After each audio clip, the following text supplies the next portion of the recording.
Bienvenue à tous et sur notre plateau de l'Africa Newsroom, une heure de débat de l'actualité chaude du continent. Aujourd'hui, deuxième volet de notre semaine consacrée à l'engagement politique du Cameroun en faveur de ses jeunes.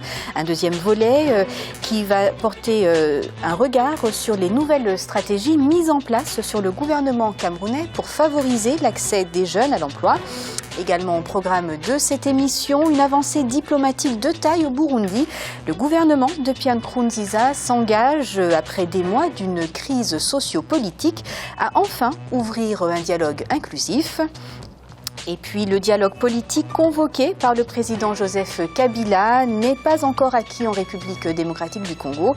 Le G7 réitère son refus de participer à ces discussions telles que proposées par le chef de l'État congolais. Et avec nous sur ce plateau pour aborder et décrypter ces thèmes, nous recevons aujourd'hui notre invitée, Madame Marie-Thérèse Altermat-Massing. Soyez la bienvenue. Merci de m'avoir invitée. Je mentionne que vous êtes présidente du GIFA, Groupement international d'investissement des femmes actives et des femmes politiques africaines. Exact. Soyez la bienvenue. Merci. Également en notre compagnie, notre éditorialiste Daouda Tal. Daouda, bonsoir. Bonsoir Anne-Marie et bonsoir à tous nos téléspectateurs et nos téléspectatrices. Merci à vous. Tout de suite, l'actualité du jour.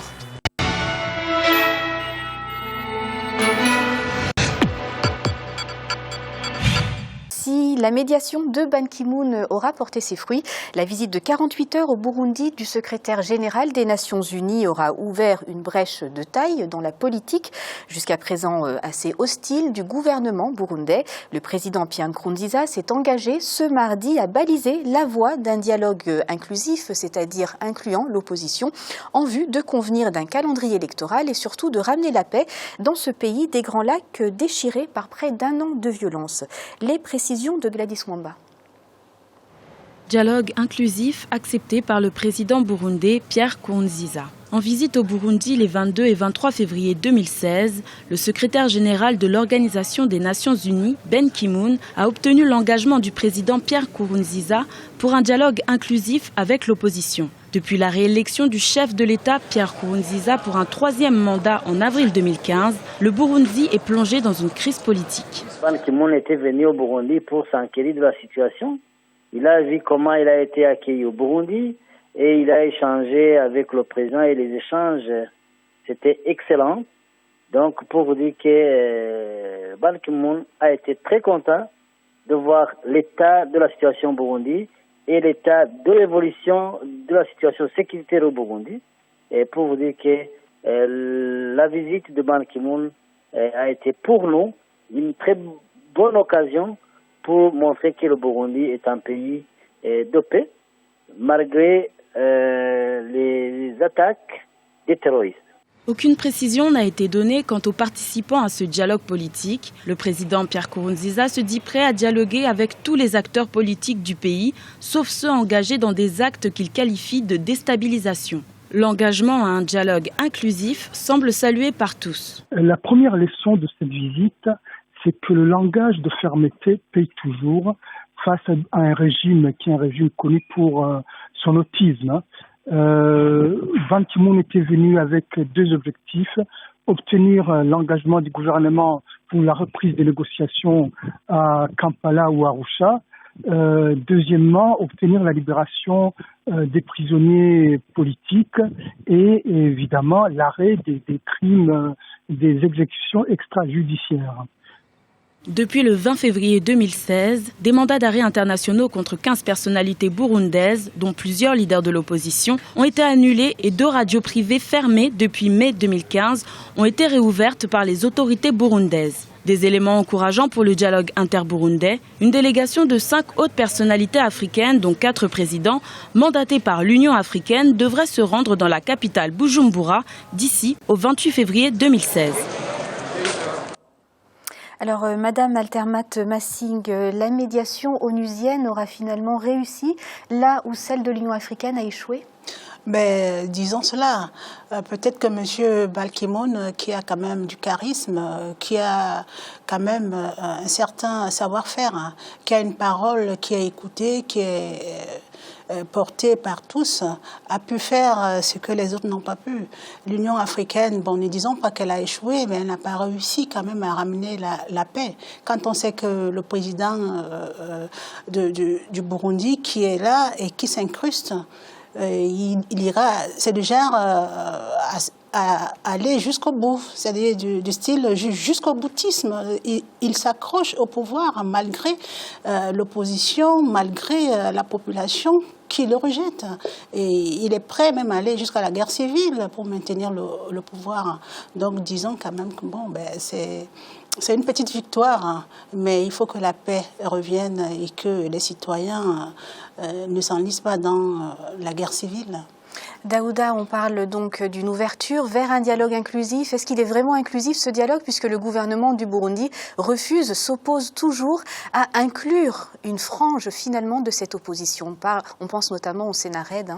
Oui, pour l'instant, on ne peut pas, Anne-Marie, parler de dialogue. Pour l'instant, c'est une visite. Et d'ailleurs, je suis surpris que le gouvernement burundais présente cela comme une preuve qu'il y a la paix au Burundi. C'est pas parce que le secrétaire général des Nations Unies se déplace dans un pays qu'il y a la paix dans ce pays. Et donc, quand on écoute dans le reportage le premier vice-président du Burundi, c'est ce que ce gouvernement semble retenir. Or, tout le monde sait aujourd'hui qu'au Burundi, le Burundi n'est pas un pays de paix aujourd'hui.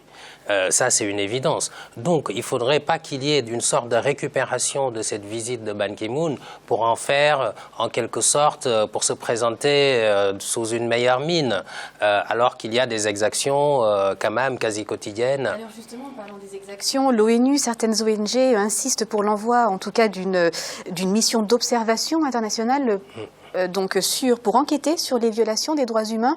Est-ce que quelque part, le gouvernement du Burundi fait diversion pour empêcher l'envoi d'une telle mission ?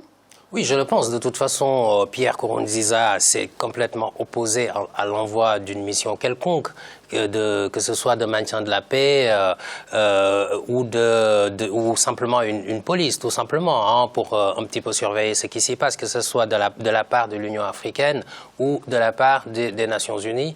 Il y a une opposition ferme. Or, ces organismes internationaux sont bloqués aujourd'hui, puisque sans l'accord même de Pierre Nkurunziza, il est difficile de déployer une quelconque force dans le pays, alors que ce serait quand même utile. Madame Altermat Massing, le gouvernement burundais fait quand même gage de bonne volonté. Il a libéré 1200 prisonniers, il a réactivé 2 radios qui ont été coupées. Est-ce que pour vous, ça reste insuffisant quand même? C'est très, très, très insuffisant, puisqu'il n'arrive pas à ouvrir la voie au dialogue, au vrai dialogue. Il faut aussi dire qu'on n'a pas besoin de l'ingérence des Occidentaux, puisque là, l'Union africaine a fait un premier pas. Il y a le secrétaire général, M. Ban Ki-moon, qui justement, ça ne prouve pas qu'on en a encore besoin, malheureusement, puisque Yoweri Museveni, le médiateur, a échoué. Complètement. Donc là, maintenant, il va falloir voir dans quel contexte on peut ramener le président Pierre Nkurunziza au dialogue, parce qu'il faut absolument qu'il y ait dialogue. Il faut que les Burundais s'asseyent sur une table et puis qu'on trouve des solutions. Il ne faut pas toujours que ce soit l'Occident qui amène toujours des solutions. Il faut que les Africains eux-mêmes apprennent à trouver des solutions à leurs problèmes. Et là, maintenant, les Burundais sont face à une situation de non-retour, où c'est la guerre civile, ou le départ du président, mais là, il n'est pas prêt à lâcher prise. Daouda, très rapidement, avant de passer à la prochaine section de notre programme, demain, mercredi, Ban Ki-moon arrivera à Kinshasa. Est-ce qu'on peut imaginer qu'il tiendra à peu près les mêmes propos avec le président Joseph Kabila ? Bon, je pense que la position des Nations Unies sur la RDC est claire, c'est-à-dire qu'on ne recule pas, on respecte le calendrier électoral pour l'élection présidentielle qui est prévue en novembre 2016, mais les Nations Unies appellent aussi au dialogue. Bon, un dialogue inclusif, ce que l'opposition refuse. On verra bien si c'est parce que ce voyage-là, s'il va permettre à l'opposition de fléchir sa position ou pas. On le verra très prochainement. En tout cas, c'est un sujet qu'on va aborder à présent parce que l'actualité africaine de ce mardi 23 février, c'est également le dialogue politique proposé par le président Joseph Kabila qui peine à convaincre l'opposition depuis plusieurs mois après l'annonce de ce dialogue inclusif. Le G7, composé de partis politiques ayant quitté la mouvance présidentielle, eh bien le G7 confirme sa position. La plateforme pose ses conditions à ce dialogue ou n'y participera pas. Ce sont des conditions sans équivoque, comme nous l'explique Olivia Yoré-Dobré. Le G7 refuse le dialogue tel que le conçoit le président de la République démocratique du Congo, Joseph Kabila. Les dirigeants du G7, groupement de 7 partis politiques de l'opposition, ne souscrivent toujours pas au dialogue national tel que convoqué par le président Joseph Kabila. En réaction au communiqué conjoint de l'Union africaine, des Nations unies, de l'Union européenne et de l'Organisation internationale de la francophonie, en vue de la consolidation de la démocratie en République démocratique du Congo, les membres du G7 se disent plutôt favorables à l'idée de négociations directes entre acteurs politiques en vue d'organiser les élections dans les délais constitutionnels. Dans les dialogues de M. Kabila, la volonté de M. Kabila, c'est d'organiser un dialogue pour la formation de la Constitution pour rester le plus longtemps possible au pouvoir. M. Kabila ne veut pas qu'on organise les élections dans le délai constitutionnel. Il n'est pas que dans la Constitution du Congo, l'élection du président de la République a un calendrier dans la Constitution et le mandat du président est de 5 ans renouvelable une seule fois. M. Kabila voudrait organiser un dialogue pour chercher un prétexte de rester le plus longtemps possible au pouvoir. Voilà pourquoi nous, qui défendons la légalité constitutionnelle, nous exigeons cette chose, l'organisation des élections dans les délais constitutionnels. Pour le gouvernement, il s'agit d'une posture publicitaire de la part de ce groupe de parlementaires exclus de la majorité qui finira par venir au dialogue. C'est quelque chose d'assez insensé parce que le président a appelé un dialogue pour que nous puissions discuter du processus électoral. Et eux, ils disent qu'ils ne veulent pas du dialogue convoqué par le président. Ils veulent des négociations directes pour parler du processus électoral, ce qui revient au même. Alors, je ne sais pas avec qui il faudrait discuter. Le président est le chef de la majorité. Donc, je pense que ce sont des gens qui font simplement une posture de publicité, simplement, et qui vont venir au dialogue. Le G7 considère par ailleurs que l'organisation des scrutins à bonne date équivaut à les tenir dans les délais constitutionnels. Pour le regroupement, au-delà du délai constitutionnel, il se créera la vacance du pouvoir au sommet de l'État, dont la responsabilité pleine sera portée par le président de la République. Dans ces conditions, de l'avis du G7, les élections devront être organisées sous la responsabilité d'un président intérimaire. Cela dans un délai de 120 jours, conformément aux dispositions des articles 75 et 76 de la Constitution congolaise. Alors Daouda, il y a quand même une progression. Le G7 finalement déclare qu'il peut prendre part à ce dialogue, mais sous certaines conditions. Est-ce qu'il y a là une lueur d'espoir ? Oui, moi j'ai toujours soutenu Anne-Marie autour de ce plateau le fait que l'opposition congolaise pourrait dialoguer, pourrait aller vers le dialogue. Comme ça, plus tard, on ne pourra pas reprocher à cette opposition d'avoir fermé les portes au pouvoir en place. Même si je comprends leur position. On a reçu autour de ce plateau M. Vital Kamerhe qui est un opposant aussi et on a eu cet échange-là, effectivement. Parce que moi, derrière tout ça, ce que je pense, c'est que, étant donné que le président Kabila ne peut pas se représenter pour un nouveau mandat, et puis, évidemment, il a ses lieutenants, il a son équipe, etc. Et je pense que il doit y avoir une certaine incertitude, c'est-à-dire ils ont peur sans doute qu'ils ne savent pas ce qui va se passer après. Oui, c'est ça, la question fondamentale, ça reste quand même la tenue des élections dans les délais constitutionnels, mais les autorités, les observateurs disent que ce sera pratiquement impossible d'organiser ces élections dans les délais imputés. Est-ce qu'on n'a pas finalement là un dialogue de sourds ? Non, c'est tout à fait possible d'organiser les élections, étant donné que il me semble que l'OIF a jeté un coup d'œil sur ce fichier électoral et qu'il pourrait être, et apparemment ça pourrait être audité en l'espace de 3 mois. L'élection est... Il y a la question du financement qui se pose. Bon, ça c'est une autre question, Anne-Marie, mais je crois d'ailleurs qu'aujourd'hui en Afrique, plus aucun pays ne devrait aller quémander entre guillemets de l'argent pour pouvoir organiser ses propres élections. Il y a de l'argent en République démocratique du Congo, c'est ça la réalité. Maintenant, qu'est-ce qu'on fait de cet argent-là? C'est ça la grande question. La rationalisation de la dépense publique, si on arrive à le faire de manière correcte, on peut dégager de quoi organiser une élection présidentielle quand même. Madame Altermat Massing, nous parlions tout à l'heure de l'échec de la médiation de Yoweri Museveni au Burundi. Le médiateur de l'Union africaine en République démocratique du Congo, c'est Edem Kodjo. Donc ce mercredi, Ban Ki-moon arrivera à Kinshasa. Est-ce que là encore, l'ONU va finaliser le travail entamé par l'Union africaine, sans succès? C'est dommage parce qu'à chaque fois qu'il y a des échéances dans certains pays africains, il faut toujours que l'Occident, l'ONU ou l'Union africaine interviennent. Moi, je crois que nos chefs d'État doivent quand même respecter la Constitution. Monsieur Kabila, il n'est pas dit qu'il ne va pas se présenter. Je ne sais pas, est-ce que c'est fait, est-ce qu'il s'est préparé? S'il ne se présente pas, il a quand même une équipe, il a les dauphins qu'il peut soutenir. Mais maintenant, le problème se pose. L'opposition doit aussi donner, être clair sur ses conditions. Il donne des conditions, mais il va falloir qu'il soit clair aussi. Moi, je ne connais pas le bilan de M. Kabila, qui est un petit peu mitigé. Maintenant, l'opposition, qu'est-ce que l'opposition propose quand il se retrouve et qu'il donne des conditions et qu'on ne sait pas très bien, ce n'est pas explicite, on ne sait pas quelles sont les conditions. Les élections doivent se tenir, ça c'est clair. Mais quelles sont les conditions? Est-ce que les délais seront respectés? Est-ce que la liste électorale elle est faite?